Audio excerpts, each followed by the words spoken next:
प्रश्न आया था एक बच्चे द्वारा कि मापन की पद्धतियों का अध्ययन और उनके मात्रकों के बारे में बताइए। तो ये उनके साथ साथ सभी बच्चों के लिए है जो फिजिक्स पढ़ते हैं और विज्ञान पढ़ते हैं। तो मापन को समझना पड़ेगा। तो मापन क्या है, एक सरल भाषा में हम कहें तो मापन क्या है, भौतिक राशि की परिमाण का संख्याओं में व्यक्त करना। परिमाण का किसमें व्यक्त करना, संख्याओं में। इसका भौतिक राशि का, किसी भौतिक राशि का परिमाण संख्याओं में व्यक्त करना ही क्या कहलाता है, मापन।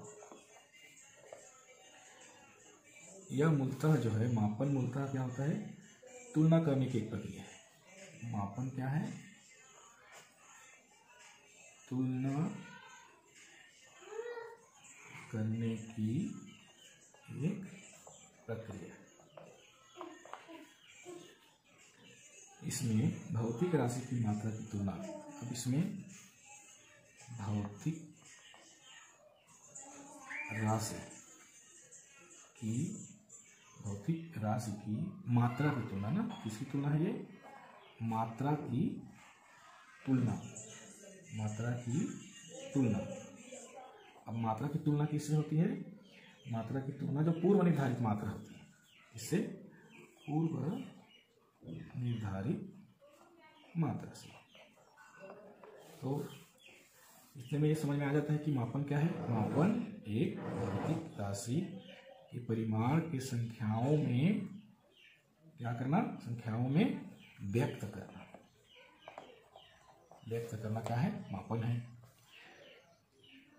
और दूसरा समझ सकते हैं कि मापन होता क्या है कि मापन जो है तुलना करने की एक प्रक्रिया है जिसमें भौतिक राशि की मात्रा का तुलना किससे करते हैं, पूर्व निर्धारित मात्रा से। भौतिक राशि की मात्रा की तुलना किससे करते हैं, पूर्व निर्धारित मात्रा से। अब देखते हैं कि कौन कौन सी पद्धतियां आज मापन में उपयोग में लाई जा रही है। तो वैज्ञानिक जगत में मापन कार्य हेतु 2 इकाई पद्धतियों का उपयोग होता है। कितनी इकाई पद्धतियों का, 2। एक है ब्रिटिश पद्धति,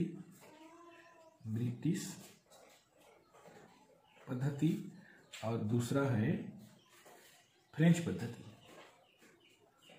फ्रेंच पद्धति, इसको मीटरी पद्धति भी कहते हैं। क्या कहते हैं, मीटरी पद्धति।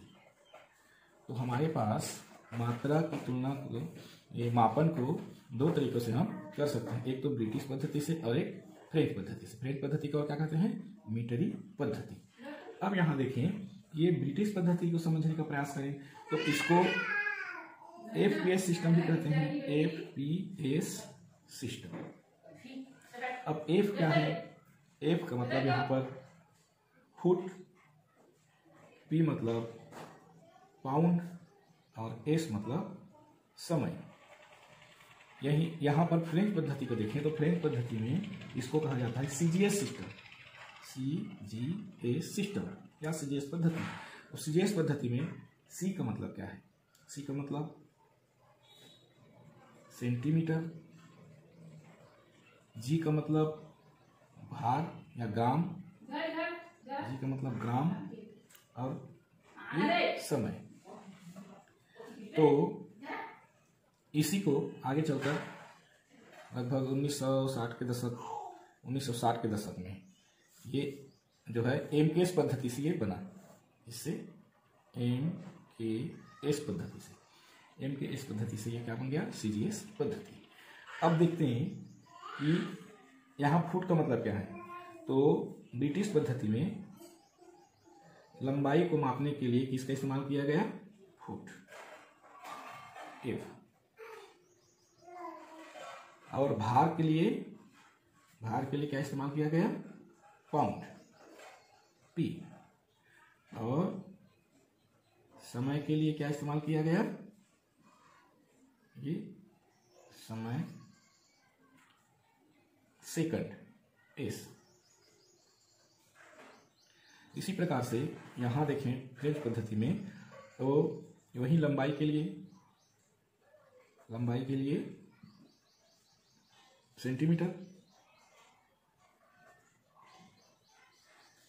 भार के लिए ग्राम और समय के लिए सेकंड।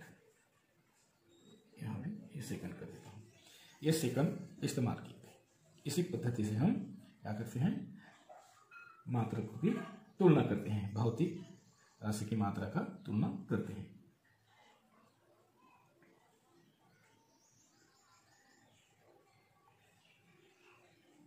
तो यहाँ पर बहुत सारी सिस्टम्स हैं ब्रिटिश पद्धति में मापने का, फ्रेंच पद्धति में मापने का।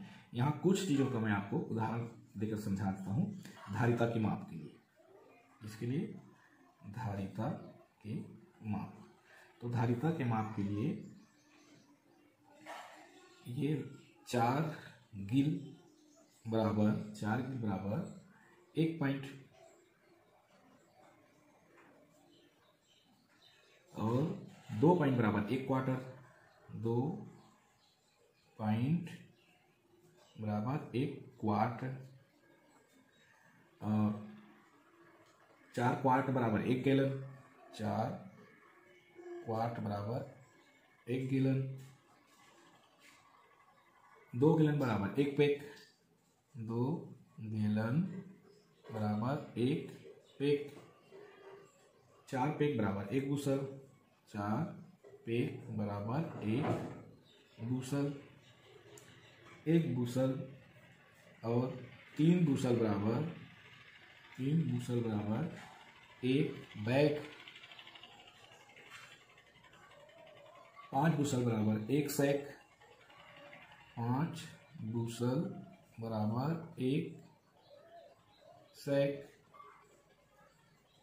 5 क्वार्टर बराबर 8 बूसल बराबर 1 क्वार्टर, 8 बूसल बराबर 1 क्वार्टर, 5 क्वार्टर बराबर 1 लोड, 5 क्वार्टर बराबर 1 लोड, 2 लोड बराबर 1 लास्ट, 2 लोड बराबर 1 लास्ट, 2 लोड और 36 बूसल बराबर 1 चाल ड्रोन, 36 बूसल बराबर 1 चाल ड्रोन। ये तो इस प्रकार से मापन को हम समझ सकते हैं। और इसके साथ साथ जो भी आपको किसी विषय पर जानना है, जानकारी लेना है, तो आप मेरे चैनल पर कमेंट करें। कमेंट बॉक्स में जाके कमेंट करेंगे तो मैं उसके लिए आपको वीडियो तैयार कर दूंगा। जय जवान।